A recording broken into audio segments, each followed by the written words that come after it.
Bismillahirrahmanirrahim. Assalamualaikum warahmatullahi wabarakatuh. Innal hamdalillah nahmaduhu wa nasta'inuhu wa nastaghfiruh wa na'udzu billahi min syururi anfusina wa min sayyiati a'malina. May yahdihillahu fala mudilla lahu wa may yudlil fala hadiyalah. Asyhadu an la ilaha illallah wa asyhadu anna Muhammadar abduhu wa rasuluh alladzi la nabiyya ba'da amma ba'du.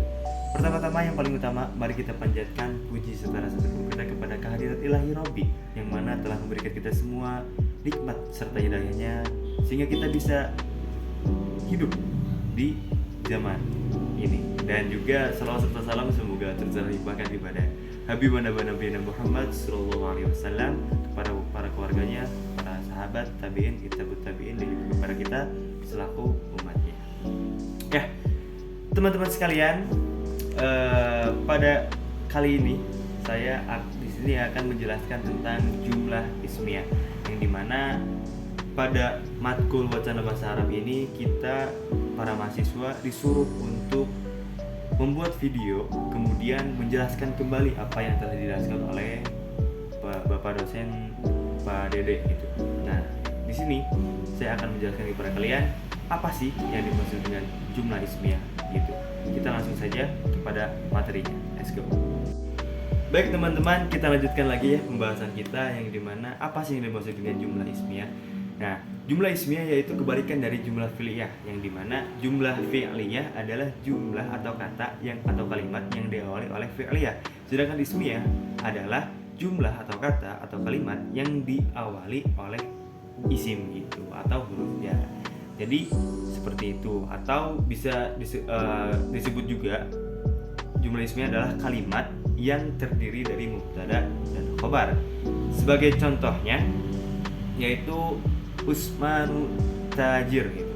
Nah, dalam kalimat itu yaitu yang diawali kalimat itu diawali oleh isim, dan dalam kalimat itu terdiri dari mubtada dan khobar. Nah, di pembahasan kali ini kita akan lebih membahas kepada mubtada dan khobar.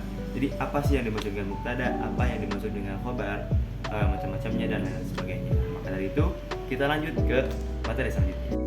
Baik teman-teman, dari kata yang tadi disebutkan bahwasanya Usmanun tajirun gitu. Nah, di kata itu terdiri dari mubtada dan khobar. Secara dasarnya mubtada adalah kata yang di awal kalimat, sedangkan khobar adalah kata setelah mubtada sebagai penjelas dari mubtada tersebut gitu. Itu untuk dasarnya gitu. Nah, untuk pembahasan selanjutnya yaitu kepada mubtada. Apa sih yang dimaksud dengan mubtada? Jadi, secara pengertiannya mubtada adalah isim rafa yang terletak di awal kalimat gitu. Walau nanti setelah kita mendalami lebih dalam, mubtada itu tidak selalu di awal kalimat gitu. Dan macam-macamnya itu ada dua dari segi bentuknya. Yang pertama adalah mubtada sharih dan juga mubtada muawwal bis sharih. Mubtada sharih apa? Yaitu isim yang jelas, isim yang zahir gitu, isim yang tidak perlu ditakwilkan lagi. Sebagai contohnya yaitu at-talibu jadidun. Dalam kata tersebut tidak perlu ditakwilkan lagi gitu, tidak perlu dijelaskan lagi. Jadi at-talibu jadidun, mahasiswa. Apa mahasiswa? Mahasiswa itu baru. Jadi dalam kalimat itu sudah jelas gitu, tidak perlu ditampilkan lagi. Itu untuk contoh dari mubtada sharih. Kemudian ada mubtada muawwal bis sharih. Sedangkan mubtada muawwal bis sharih adalah mubtada yang perlu penjelasan gitu, yang perlu penjelasan. Jadi kita langsung aja kepada contohnya yaitu an tasumu khairul lakum. Ini mubtada tapi bukan isim gitu. Jadi dalam kalimat ini juga harus ditakwilkan supaya jelas gitu, bahwasanya artinya jelas gitu dan ya kalimatnya itu jelas gitu. Seperti itu teman-teman, dan biasanya bentuknya itu yaitu an ditambah fi'il mudhari gitu. Nah, untuk pembahasan selanjutnya yaitu ada kaitan mubtada dan khobar gitu. Kita lanjut ke pembahasan selanjutnya.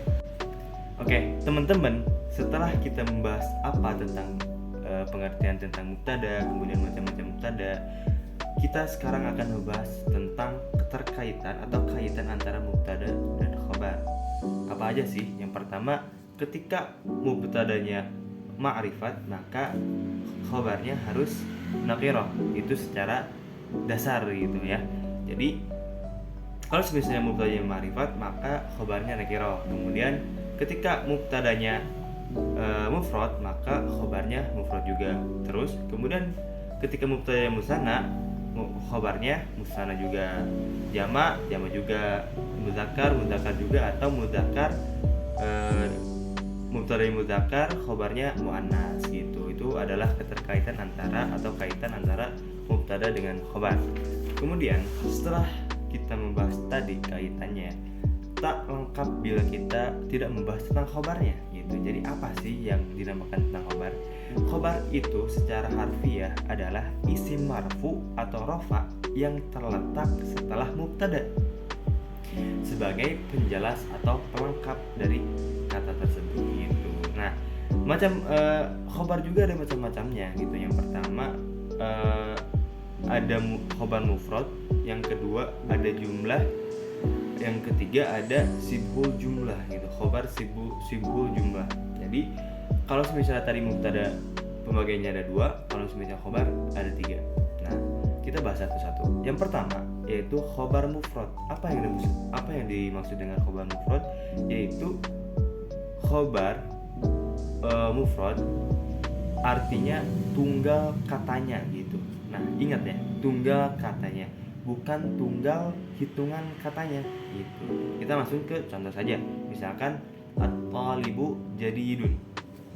At-talibu jadidun. At-talibu ya sebagai mubtada dan jadidunnya sebagai khabar mufrad karena satu kata gitu. Jadi bukan hitungan katanya tapi tunggal katanya. Seperti itu. Itu untuk macam yang pertama yaitu khabar mufrad. Kemudian yang kedua ada khabar jumlah.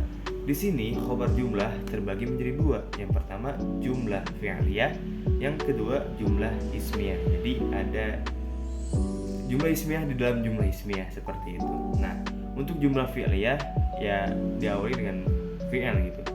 Kemudian jumlah ismiyah diawali dengan isim. Nah, jadi di dalam jumlah ini bisa lebih dari 2 kata atau biasanya harus ada kata penghubung di antaranya. Atau biasanya dihubungkan dengan dhamir gitu. Nah, kita ambil contoh dari jumlah fi'liyah. Contohnya adalah Umaru katabat darsa. Umaru katabat darsa. Jadi dalam kata ini Umaru itu adalah sebagai mubtada. Kemudian dalam katabat darsa ini ada fa'il yang mengembalikan kepada Umar gitu. Jadi seperti itu gitu. Itu saya ambil dari contoh jumlah fi'liyah gitu. Nah, itu untuk macam yang kedua. Kemudian yang ketiganya adalah sibhul jumlah, khabar sibhul jumlah, yaitu yang menyerupai jumlah atau tidak sempurna gitu teman-teman. Jadi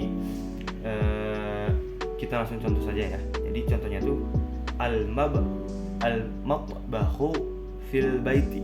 Al-matbahu fil baiti. Jadi al-matbahunya adalah sebagai mubtada, fil baitinya adalah terdiri dari jar majrur gitu. Jadi khabar sibhul jumlah itu adalah yang menyerupai jumlah atau tidak sempurna gitu teman-teman. Ya, mungkin sekian pembahasan dari saya, semoga bermanfaat dan pastinya mohon maaf atas segala kesalahan yang saya katakan karena sejatinya kebenaran hanya ada pada Allah Subhanahu wa taala. Terima kasih atas perhatiannya. Saya undurkan diri. Assalamualaikum warahmatullahi wabarakatuh.